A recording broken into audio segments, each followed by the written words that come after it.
Kisah cinta Raden Sancaka tiba kembali di rumah Raden Sancaka, yang pulang sambil membawa 2 ekor lele besar yang telah mati segera mengolahnya. Dengan membakarnya, dan dipenyet di atas sambal terasi yang sudah Lastri ulek kemudian duduk di seberang meja. Menunggui istri kesayangannya itu makan, dengan ditemani nasi untuk pertama kalinya. Setelah sekian lama Lastri melakukan puasa ngerowot, Raden tidak ingin ikut makan. Sekalian, Lastri menawarkan sungkan karena suami yang telah membantunya memasak dan menyiapkan segalanya malah tak ikut menikmati santapan. Yang sudah jadi itu, tawarannya digelengi Raden Sancaka dengan yakin, sebagaimana pernyataan sang Raden di awal dulu, kalau dirinya tidak makan makanan manusia. Sayang sekali. Padahal, daging ikan yang ditangkap oleh Raden selalu memiliki cita rasa berbeda dari yang biasa saya beli di pasar. Keluh dan puji Lastri bersamaan di sela kunyahannya. Ikan ini terasa manis dan gurih, meski tidak dimasak dengan bumbu apapun. Raden, sungguh, saya tidak bohong. Baguslah jika seperti itu. Aku senang mendengarnya. Raden Sancaka yang semenjak istrinya itu makan, sudah membantu Lastri memisahkan daging ikan dari durinya, agar jangan sampai terpisah. Antara kepala dan bagian duri di badan ikan, menanggapi sambil tertawa. Kalau begitu, kamu harus menghabiskan semua ini sekaligus. Duh, Raden, perut saya akan kekenyangan kalau menghabiskan semuanya sekaligus. Ikan ini akan sedih jika kamu tidak menghabiskan keduanya sekaligus. Sebab mereka sepasang suami dan istri. Saat kupanggil tadi, mereka datang berdua. Maka saat kembali nanti, mereka juga harus bersama-sama. Alis Lastri terjengit. Seketika bingung memahami maksud ucapan itu. Apa maksudnya mereka harus kembali bersama-sama? Memangnya, ikan yang sudah sisa kepala dan duri ini akan dikembalikan ke sungai? Tentu saja. Raden Sancaka mengangguk memastikan sambil mengangkat salah satu kepala ikan yang masih menyatu dengan duri hingga ke bagian ekornya. Yang telah habis dinikmati Lastri. Ikan ini tidak benar-benar mati. Aku sudah berjanji akan mengembalikan mereka jika kamu sudah merasa kenyang. Tapi kamu baru memakannya 1. Jadi, kamu harus memakan keduanya agar ikan-ikan ini bisa kembali bersama. Lantaran takut mendengar ucapan yang tidak terkesan serupa candaan itu. Lastri menurut untuk menghabiskan ikan kedua yang masih utuh. Meski perutnya sudah serasa mau meledak setelah semua beres. Dan ketika sang suami hendak mengembalikan kedua bangkai ikan itu ke sungai, Lastri memberanikan diri menggamit lengan Raden Sancaka sembari memberikan tatapan lekat padanya, syarat permohonan. Raden, izinkan saya ikut Raden mengembalikan ikan-ikan ini. Jika mereka hidup lagi, saya ingin berterima kasih kepada mereka. Kali ini Raden Sancaka memberikan izin dan membiarkan Lastri mengikutinya. Tidak hanya itu, Lastri bahkan bersikeras ingin membawa kedua bangkai ikan itu dengan tangannya sendiri menuju sungai besar yang berada tak jauh dari rumahnya. Karena hari masih pagi, banyak orang berlalu lalang di jalanan sekitar sungai yang berada di antara sawah-sawah milik warga. Sebagian dari mereka adalah para petani dan buruh tani yang hendak meladang, sedang sisanya merupakan warga yang akan pergi ke pasar, bekerja di luar desa, dan juga anak-anak yang akan pergi ke sekolah. Sebagian besar dari mereka tidak terlalu memperhatikan Lastri, sehingga tidak begitu memahami apa yang tengah dibawa dukun bayi itu. Akan tetapi, Karman yang membawa tomblok untuk mencari rumput memiliki penglihatan yang sangat tajam dan dia selalu merasa penasaran.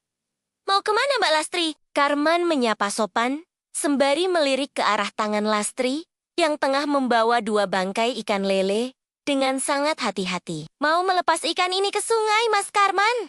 Mari, saya duluan. Mari, mari. Karman mengangguk dengan senyum lebar ramahnya.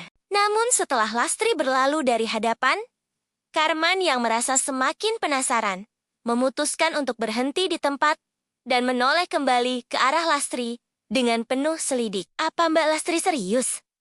Dia bilang, mau melepas ikan. Lah padahal yang dia bawa kan ikan mati, yang sisa kepala sama durinya saja. Mana udah bekas digoreng atau dibakar kayaknya. Mau buang bangkai aja masa harus ke sungai? Tak bisa mengendalikan rasa ingin tahunya. Karman pun lantas diam-diam mengikuti Lastri dan bersembunyi di balik rumpun bambu untuk memperhatikan. Lanjar yang perlahan turun ke sungai dan berbicara seorang diri kepada bangkai ikan di tangannya. Terima kasih. Kalian sudah memberikan daging kalian untuk sarapanku. Aku minta maaf. Karena sebelumnya sudah menyakiti kalian. Mulai sekarang, aku janji tidak akan makan ikan lagi di kemudian hari. Jadi, tolong hiduplah lagi atas kuasanya Gusti Allah. Lastri lantas menyerahkan kedua bangkai ikan itu kepada Raden Sancaka yang berdiri di sebelahnya. Dan seketika, Karman melotot. Sebab dari sudut pandangnya, kedua bangkai ikan itu saat ini sedang melayang-layang di udara. Meliuk-liuk seolah hidup sebelum akhirnya terbang turun dan mencebur ke dalam sungai besar yang jernih. Setelah Lastri berlalu pergi, Karman segera mendatangi tempat bangkai-bangkai itu terjatuh dan ia Melihat kedua ikan yang tinggal kepala dan durinya itu berenang hidup. selayaknya mereka adalah ikan normal yang masih memiliki tubuh lengkap dan tak pernah mengalami nasib sial disantap manusia sebelumnya. Ikan, Han-Han. Jeritan Karman menggema hingga di kejauhan dan sempat terdengar oleh Lastri yang lantas menoleh kembali ke arah sungai. Itu seperti suara Mas Karman. Apa jangan-jangan dia melihat ikan lele tadi? Lastri berucap gelisah. Tetapi dilihatnya sang suami kini malah terkekeh renyah. Biarkan saja. Kalau benar ada yang melihat, nanti dia pasti mengadu kepada warga. Dan ini bisa bikin kehebohan. Kalau benar ada yang melihat, Mereka pasti akan bertanya kepada Jiwo. Lalu kakek itu akan mengatakan kalau kedua ikan tadi adalah lele teruno. dan siapapun yang bisa melihatnya di sungai, Dia akan mendapat keberuntungan setelahnya. apa Mas Karman juga akan mendapatkan keberuntungan itu setelah dia melihat lele teruno tadi? Raden Sancaka mengangguk yakin dan merangkul Lastri untuk kembali melanjutkan perjalanan pulang. Asalkan dia bisa menjadi bijak dalam memanfaatkan apa-apa yang ada di alam dan tidak berusaha menangkap lele itu untuk dijadikan hewan peliharaan pribadi, dia akan senantiasa dinaungi keberuntungan. Desas-desus menyebar dengan sangat cepat setelah beberapa warga mengevakuasi Karman yang pingsan pulang ke rumahnya. Seperti ucapan Raden Sancaka. Rumah Mbah Jiwo menjadi tempat tujuan pertama yang didatangi Karman.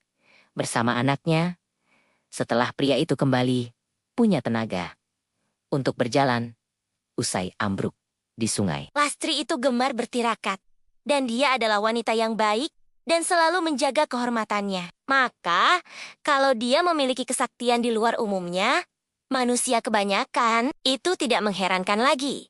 Tutur Mbah Jiwo lepas mengembuskan asap rokoknya ke udara malam yang syahdu. Kalau begitu, apa saya akan beruntung karena sudah melihat keajaiban ikan mati bisa hidup kembali seperti tadi? Karman harap-harap cemas.